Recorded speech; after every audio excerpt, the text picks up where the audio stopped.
Hello there, everybody in YouTube land. My name is Tony Grillo, and I have this channel called Wisconsin Hugs, where I basically showcase the best writings that I've ever done on Facebook. And I thought I'd start the video out with showing you some pictures. The one on the left is me as a baby. I was born in 1969. Which makes me 52 years old right now. And then the picture on the top was my graduation picture, and I graduated in 1987 at Coon Rapids Senior High. And then the bottom picture there was a few years ago. That's a picture of me that I took, and so I thought I'd share that with you. You know, I was adopted. Went through Catholic Charities in Minneapolis. I have no idea who my birth parents are. And so maybe I've always wanted to know. I've always wanted to find out. My sister was adopted too, and she actually did find out who her birth parents are. So that's something I should probably try to do. I've lost both my parents, the parents that raised me. And so maybe that's something I need to do, and I could probably put that on a video someday, But it would be interesting to find out. All I know is that my birth mother was very young. She was like 18 when she got pregnant with me, and she was an art student. Or no, not art. I'm sorry. She was a teacher. She wanted to be a teacher, and that was her major. And the guy that my birth father, he was a little bit older. He was like 21, and he was about 6'1", so actually he was a little taller than me. I'm 6 foot. She was very short. She was only like 5'2", and both of them were Italian, from what I know. And then and so they both were dark haired, brown eyed, and so he was 21. He was from California. And he was a art major, so I don't know if he was a painter, I don't know if he was a sculptor, I don't know what kind of art major he was. Maybe just studied art, I don't know. But anyways, that's what he did. And when he found out she was pregnant, he took off. So she was stuck alone, and she she decided to give me up. She let me, decided not to abort me. She went full term with the birth and gave me up to Catholic Charities, and so I will forever be thankful for her for doing that. So let's go with the video. This is the post I was going to share today. Has to do with something that happened to me in my childhood. When first time I ever had to deal with bullies. I was 5 years old. So here we go. Tony Grillo updated his status. A beautiful mom on Facebook had a great post today asking for advice on how to help her 5-year-old daughter deal with being teased and bullied about her height and weight. This mom got tons of comments.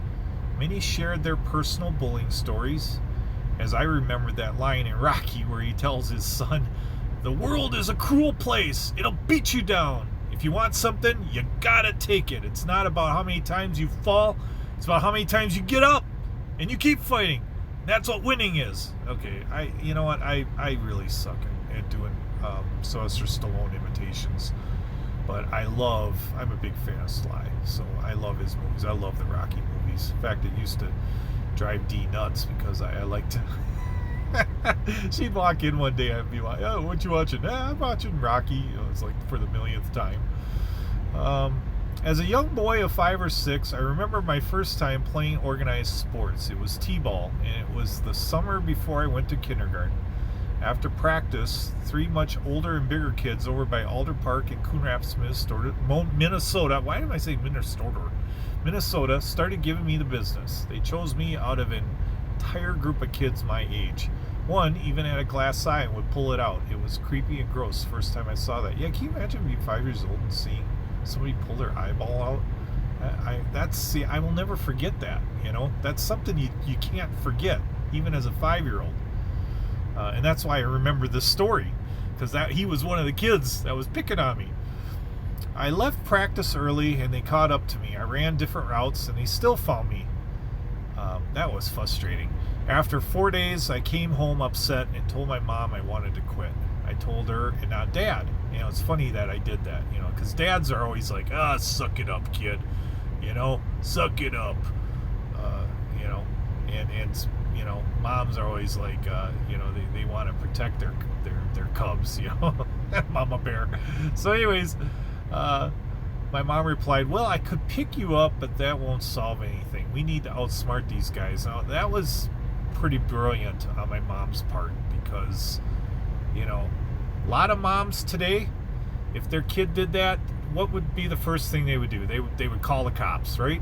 They call 911, get the police involved, probably press charges on a 12-year-old, I mean, we just didn't do things like that in my day. I'm sorry, but we lived in different times, We also didn't have kids shooting their classmates in high school either. It was just, I don't know where times have changed. I don't know why they have changed. I don't know if it's because of social media. We didn't have social media in our day. I don't know if it's because it's a lack of God in schools and being taught in neighborhoods and being in people not going to churches anymore. I don't know what the answers are.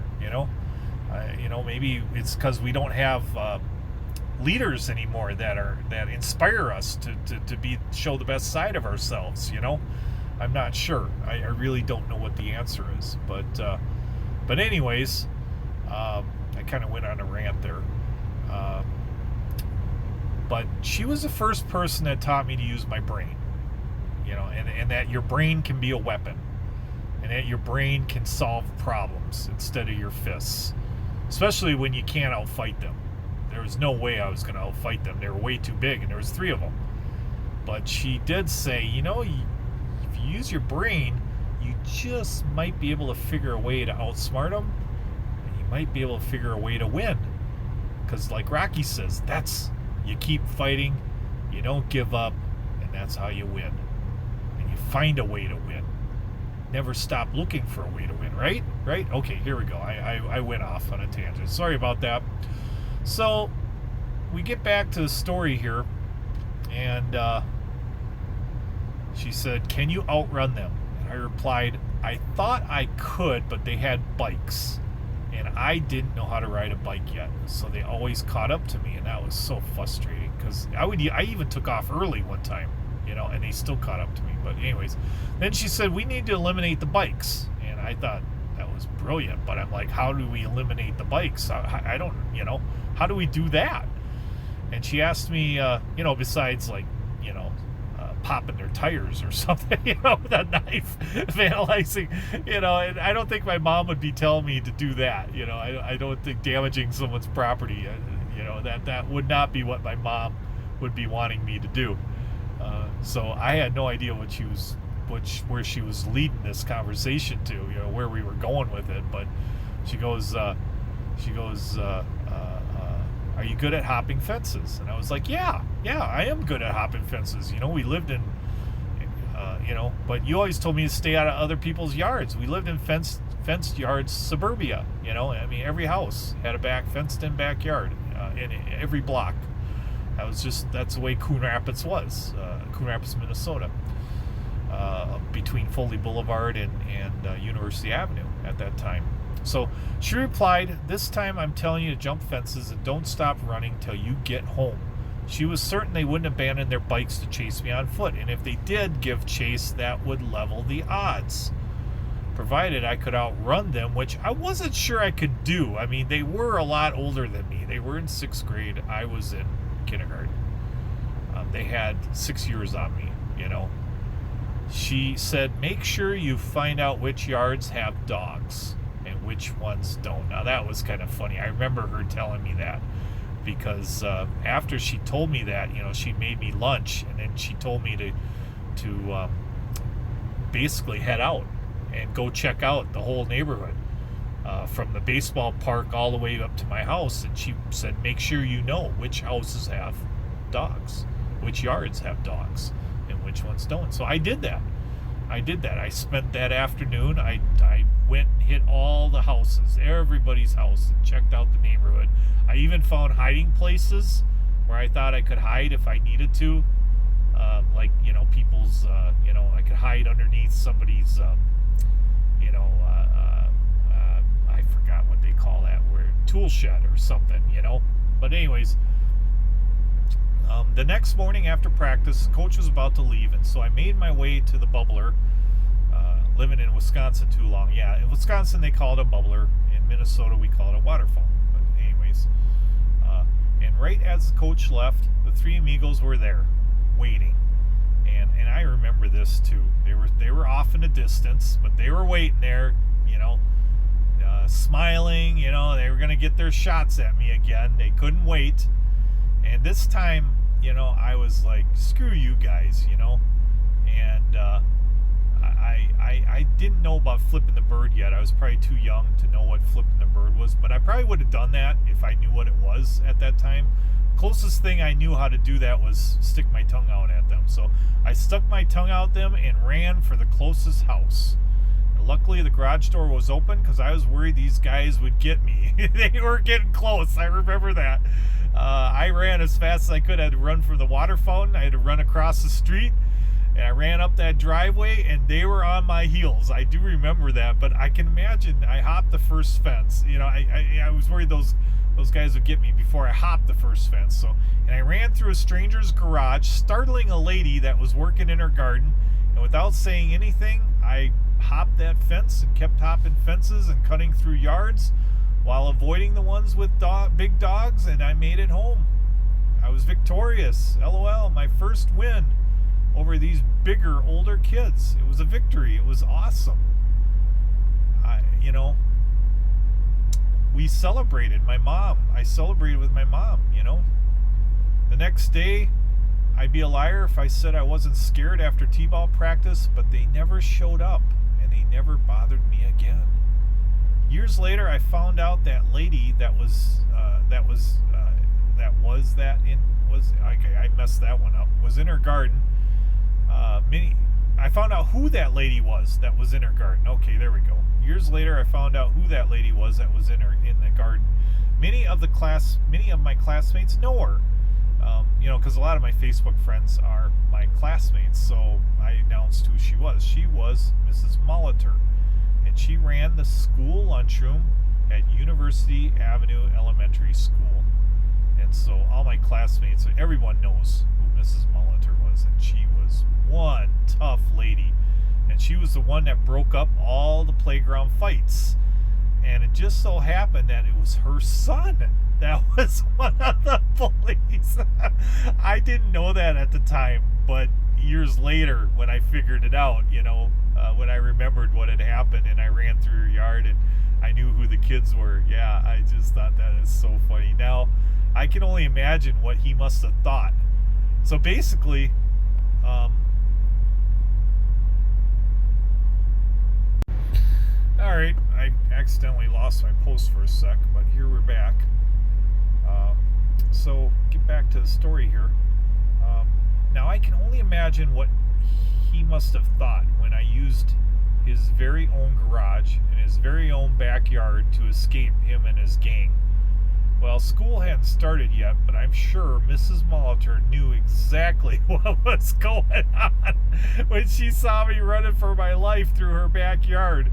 And I'm sure she put the kibosh on any further activities or plans of retribution on the part of those three amigos. So, I was saved by the mom of the bully. LOL. My mom was also brilliant. It was a simple plan which didn't involve the cops, and it taught me a lesson that you can rise above any adversity by keeping cool and using your head. That's what winning is, and it was a great win for me at a very young age. It was my very first victory ever, and that just does wonders for your confidence, as you grow older. It was just a great lesson. I'm also glad that I didn't quit playing sports. Yeah, no kidding. Um, because I did go on. I got better at sports. I wasn't very good back then as a little kid, but eventually I did play high school tennis. I played high school hockey. I did play my junior year. I played some football, which I was okay at that, but not great. Wasn't a starter. And then I did play some college hockey. So there we go. Since then, I've always hated bullies because of how they made me feel, and I will continue standing against them. I hope you appreciated my true life story. I'm sure my classmates all know these people, so don't think too ill, because it happened so long ago, and it was a great lesson, which I'm sure they learned something too. Yeah, I'm sure they did. I'm sure they learned, like, hey, we shouldn't be, picking on kids anymore, and maybe they also learned that, God, I can't believe that kid figured out how to beat us. And I'll always have a soft spot for Mrs. Molitor. So that is my post for today. And hey, everybody, have a great night. Have a great day, a great night. I don't know when you're listening to this, but I appreciate you all for watching my channel, my stories, and I wish you all a good night. Give me a like. Appreciate it, and give me subscribe my channel.